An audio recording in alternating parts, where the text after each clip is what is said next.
오늘 국민의힘은 지난번 우원식 국회의장의 상임위 강제 배정과 상임위원장 단독 선출에 대한 무효를 확인하기 위해 국민의힘 108명 의원 전원 명의로 헌법재판소에 권한쟁의 심판을 청구합니다.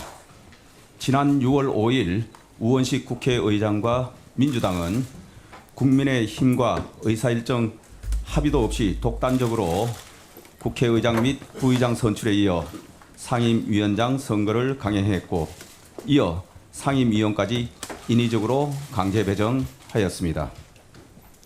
이러한 행위는 국민과 헌법이 부여한 국민 대표권, 국회의장 및 부의장 선출 절차에 대한 참여권, 상임위원장 및 위원 선임 절차에 대한 참여권에 이어 국회 안건에 대한 심의 표결권을 심대하게 침해함에 따라 국민의힘은 이러한 반헌법적 독재적 행위에 대해 헌법재판소에 우원식 의장 등의 권한 침해 확인과 각 행위의 무효 확인을 청구하게 되었습니다.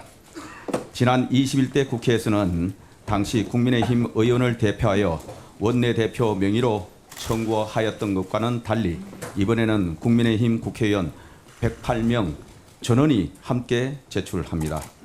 헌법재판소의 현명한 결정을 촉구합니다.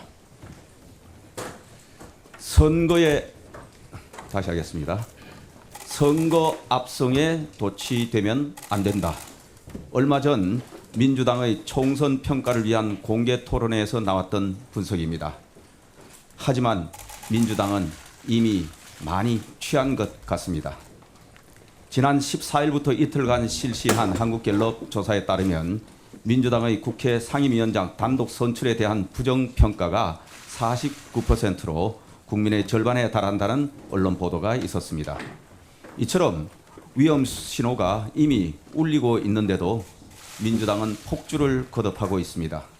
민심을 외면한 채 오로지 이재명 대표를 구하기 위한 사당화에 여념이 없습니다. 특히 이재명 대표의 제3자 뇌물 혐의 기소로 사법 리스크가 커지자 민주당 당헌 당규까지 이재명법으로 만들었습니다. 부정부패 혐의로 기소된 당직자 직무정지 규정도 폐지했고, 국회의장 원내대표 선거에도 당원 의사를 반영한다고 합니다. 특히 대선 출마 시 당대표 사퇴 규정까지 임의조항으로 바꿨습니다. 오로지 이재명 대표만을 위한 절대체제를 완성한 것입니다.